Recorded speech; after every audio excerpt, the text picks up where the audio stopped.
Ferrari's 2025 Formula One campaign has been one to forget, with the team staring down its first winless season since 2021. Charles Leclerc has salvaged what he can with 7 podiums, while new recruit Lewis Hamilton, whose blockbuster move from Mercedes made headlines last winter, is still chasing his first top 3 finish in red. As Ferrari's win drought continues, doubts over Vasseur's position have resurfaced, fueled by reports that the team has been in quiet talks with former Red Bull chief Christian Horner, an approach said to have been made before Horner's own dramatic exit from Red Bull in July. Those rumours, however, appear to be premature. Insiders suggest Horner has his eyes on something far more ambitious: a shareholding or team ownership style role should he return to the Formula One paddock. Ferrari chairman John Elkann addressed the team's situation while speaking at the 50th anniversary of the National Italian-American Foundation in Washington, D.C. last month, saying, "I want to express our full confidence in team principal Fred Vasseur and in the work he is doing together with all his colleagues at Scuderia Ferrari, the mechanics, engineers and drivers who are busy this weekend in Austin. I would also like to reiterate the importance of teamwork on everyone's part in order to maintain focus on the only goal that matters, always giving our best on the track." In response to Elkann's remarks, Vasseur offered a cryptic clarification of his own, hinting that the Ferrari chairman's comments were actually directed toward a mysterious third party. He told reporters, "For everybody, it's good to have this kind of message. But as we have a permanent contact, we already had the message." That, Elkann's speech, was more for the third party and external target. Like this, you stop the discussion and you are focused on the next one and not to reply to all the questions about this. Shortly after Elkann's public vote of confidence in Vasseur ahead of the United States Grand Prix, Ferrari CEO Benedetto Vigna had less flowery words to say. He admitted that rival F1 teams seem to operate more smoothly than the Scuderia. Still, he stressed that Ferrari would continue to work in a united and cohesive way as the season heads into its final stretch in Brazil, Las Vegas, Qatar, and Abu Dhabi. There are other teams where everything seems to run more smoothly than it does for us.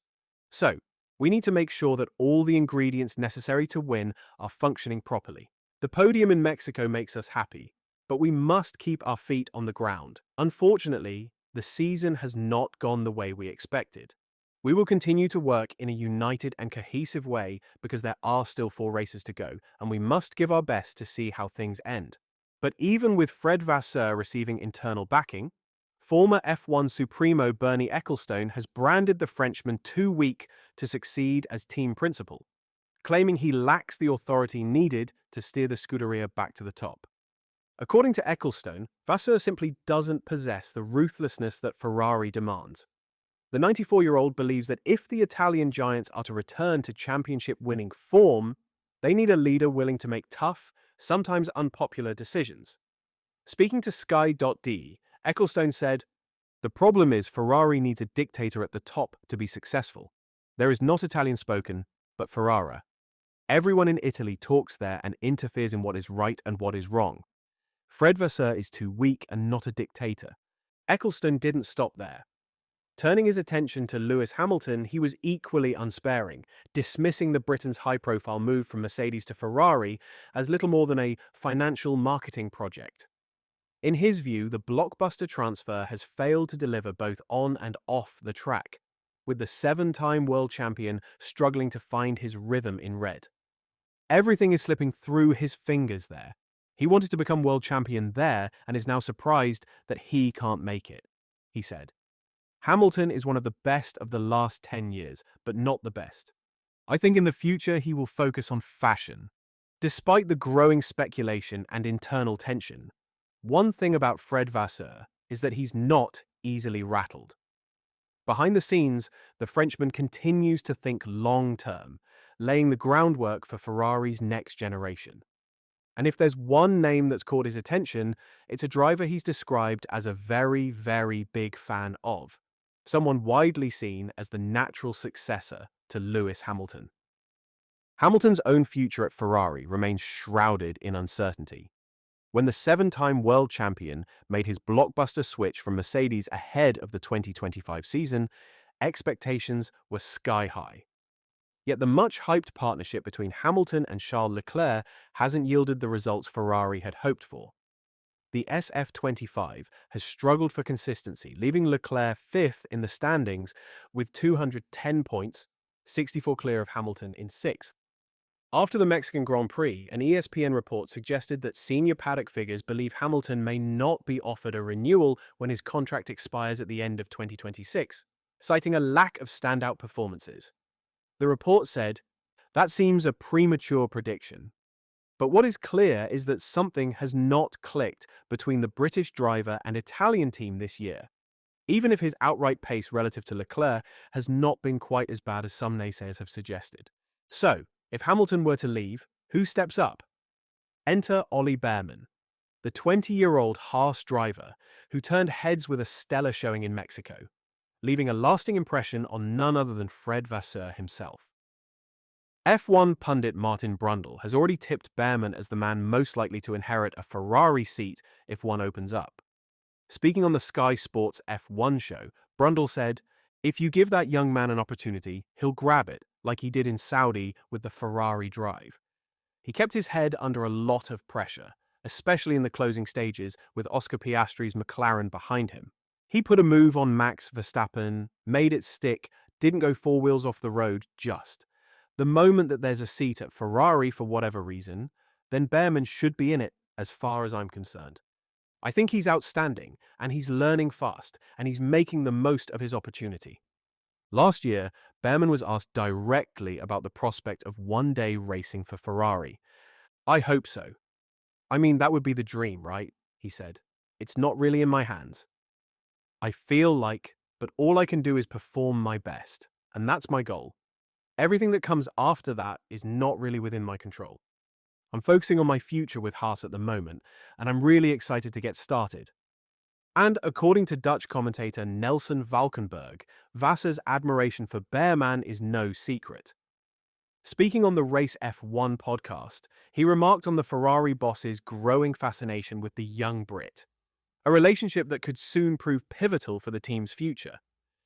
"It depends on how long he has to wait, because an awful lot can go wrong in the meantime," said Valkenburg. "But he did prove a lot to a lot of the naysayers, and it proved a lot, I think, to Ferrari. It's clear that Fred Vasseur is very, very much on his side. And timing-wise, it couldn't have come better, because this season, a real rookie season, he's shown speed, but he's been a little erratic. And this was such a measured performance that it came at the right time.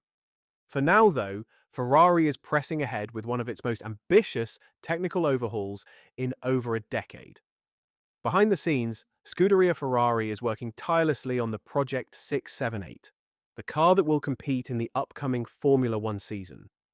The 2026 Challenger represents a bold new chapter for the team, driven by a vision of innovation spearheaded by Loïc Serra, Ferrari's technical director. The French engineer is reviving a concept not seen at Maranello since the 2010 F10, a car that nearly carried Fernando Alonso to a world title. Before his contract renewal, Frédéric Vasseur reportedly urged the technical team to be bold in their development choices, and that mindset seems to have taken root. Both Leclerc and Hamilton have already sampled the new direction in Ferrari's state-of-the-art simulator, giving early feedback on a machine designed to bring the Scuderia back to championship contention. Just days ago, internal discussions revealed how the lessons from this year's SF25 have shaped Ferrari's direction for 2026. Engineers appear set to carry over elements of the current mechanical setup, fine-tuning rather than reinventing it. But with one radical twist: a suspension revolution unlike anything Ferrari has attempted in years. With the chassis and suspension systems now finalized under Serra's guidance, Diego Tondi's aerodynamics team is refining the car's front axle design, while Serra introduces a sweeping change: a dual push-rod suspension layout, front and rear. This marks the first time Ferrari has used such a setup since 2010, when Alonso came tantalizingly close to the crown. The decision to abandon the SF25's dual pull rod design signals a major philosophical shift. Ferrari's engineers are pushing the mechanical systems to their limits to extract aerodynamic gains, much like McLaren did with its MCL39. With the rear suspension design now complete and launch specification ready, Maranello is preparing to unveil a car that could define the next era of Ferrari performance. But what do you think? Is Project 678 the solution to Ferrari's woes? Or should they listen to Bernie Ecclestone's advice and focus on resolving personnel issues first? Let's talk about it in the comments.